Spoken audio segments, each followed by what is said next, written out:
নমস্কার, Ramakrishna TV YouTube চ্যানেলের পক্ষ থেকে সকল মা, বাবা, দাদু, দিদা, ঠাকুমা, ঠাকুর দাদাদের জানাই অনেক অনেক ভালোবাসা, প্রীতি ও আন্তরিক শুভেচ্ছা। সবাই ভালো আছেন, ভালো থাকবেন। আমি আবারও চলে এসেছি শ্রী শ্রী রামকৃষ্ণ মিশনের স্বামী জ্যোতিষানন্দ মহারাজজির লেখা ধ্যান ও আধ্যাত্মিক জীবন সম্পর্কে আলোচনা করতে।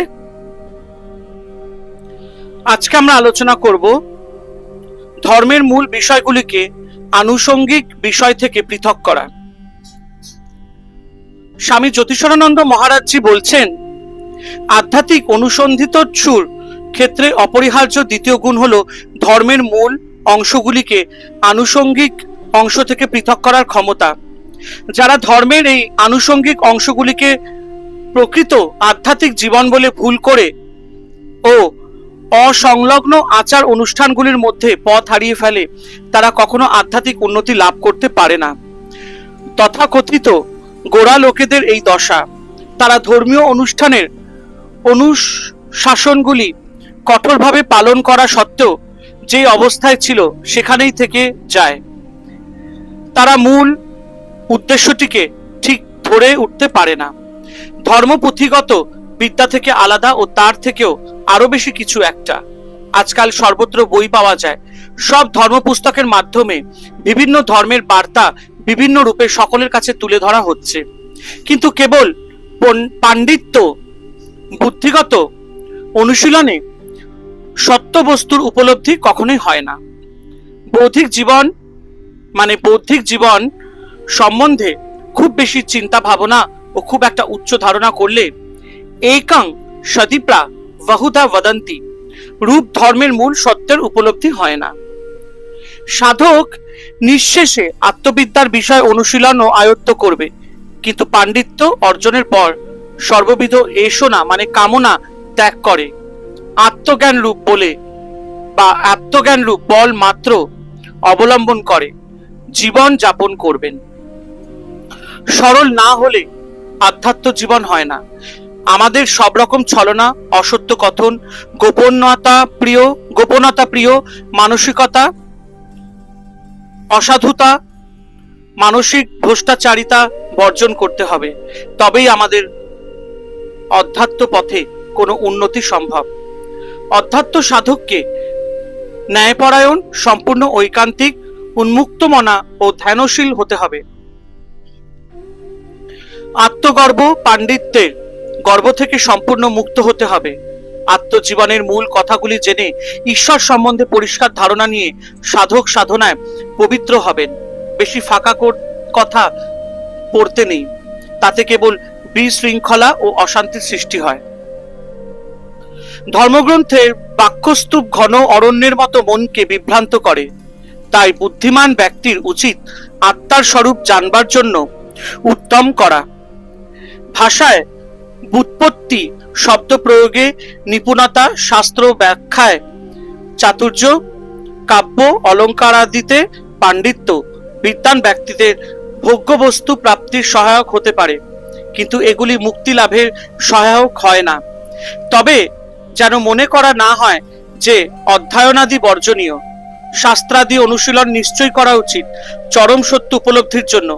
এ বিষয়ে শ্রী রামকৃষ্ণ একটি গল্প বলতেন। এক ব্যক্তি বাড়ি থেকে একখানি চিঠি পেয়েছিলেন। তাতে কিছু জিনিস পাঠাবার কথা লেখা ছিল। চিঠির মর্মার্থ জেনে নিয়ে সেখানে সে ফেলে দিয়ে জিনিসগুলি কিনে নিয়ে এলো। বেদান্তে অধ্যয়নাদি করতে সর্বদা উৎসাহ দেওয়া হয়, কিন্তু তার সঙ্গে কোনরূপ যথার্থ আধ্যাত্মিক অনুশীলন করা নিশ্চয়ই কর্তব্য। ধী শক্তিকে নিয়মিত অধ্যয়নের এবং জীবন সমস্যা ও সত্য বস্তু সম্বন্ধে গভীর চিন্তনের শিক্ষায় সর্বদা নিয়োজিত রাখতে হয়।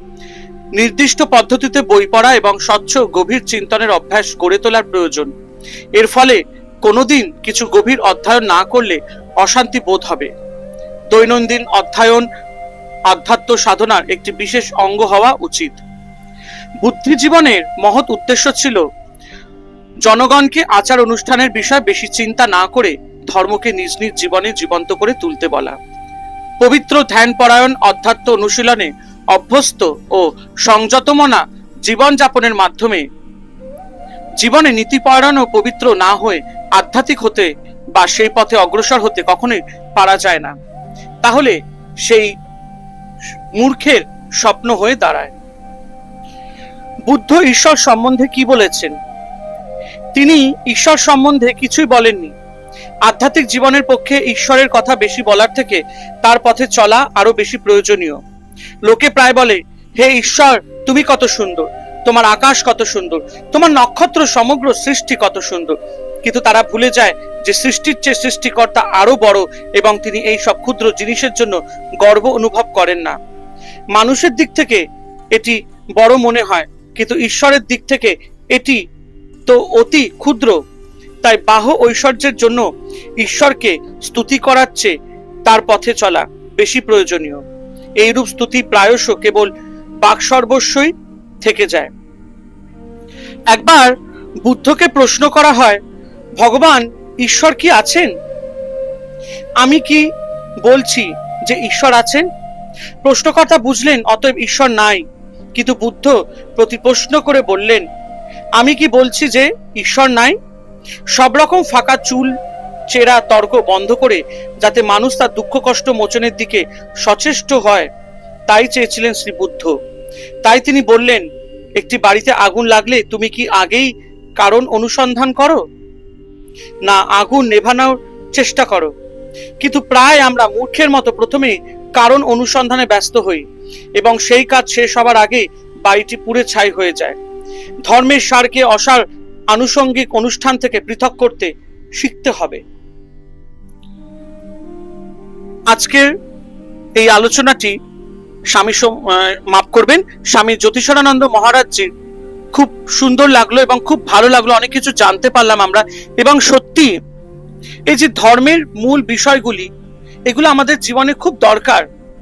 তাই জন্য তো আমাদেরকে ঠাকুর শ্রী রামকৃষ্ণ পরমহংসদেব বলেছেন ধর্মটাকে ঠিকভাবে পালন করতে হবে। এবং যেটা স্বামী বিবেকানন্দ বলেছেন, আমাদের মনুষ্যত্বই হচ্ছে সবচেয়ে বড় ধর্ম। তাই আমাদের জীবনে ধর্মের মূল বিষয়গুলোকে জানা উচিত এবং আমাদের ধর্ম মূল অর্থ জানতে হতে হলে আমাদেরকে সবচেয়ে আগে আমাদের একটি ভালো মানুষ হতে হবে। তাহলেই আমরা ধর্মটাকে ঠিক করে পালন করতে পারবো। ঈশ্বরের পথে চলতে হবে, তাহলেই আমরা ঈশ্বরকে জানতে পারবো। ঈশ্বরের প্রতি ভক্তি, শ্রদ্ধা, সেবা করতে হবে। ঈশ্বরের প্রতি ভক্তি রাখতে হবে, তার প্রতি শ্রদ্ধা রাখতে হবে, তার সেবা করতে হবে। তাহলে আমরা জীবনে ভালো হয়ে চলতে পারবো, ঈশ্বরের পথে চলতে পারবো। যদি কোনো ভুল কিছু বলে থাকি, আমি আমার ঈশ্বরের কাছে ক্ষমা চেয়ে নিচ্ছি, আমার বাবা মার কাছে ক্ষমা চেয়ে নিচ্ছি এবং আমি আপনাদের কাছে ক্ষমা চেয়ে নিচ্ছি। রামাকৃষ্ণ টিভি ইউটিউব চ্যানেল কিভাবে ভালোবাসা দেবেন, ভালোবাসতে থাকবেন এবং অবশ্যই পাশে থাকা বেল আইকনটি প্রেস করে দেবেন, যাতে এরকমই সুন্দর সুন্দর পজিটিভ নোটিফিকেশন যাতে আপনাদের কাছে পৌঁছে যায়, পজিটিভ ভিডিও নোটিফিকেশন যাতে আপনাদের কাছে পৌঁছে যায়। হরে কৃষ্ণ কৃষ্ণ কৃষ্ণ হরে হরে, হরে রাম রাম রাম হরে হরে। জয় শিব শম্ভু, জয় দেবী দুর্গা দুর্গতি নাশিনী, জয় মা কালী।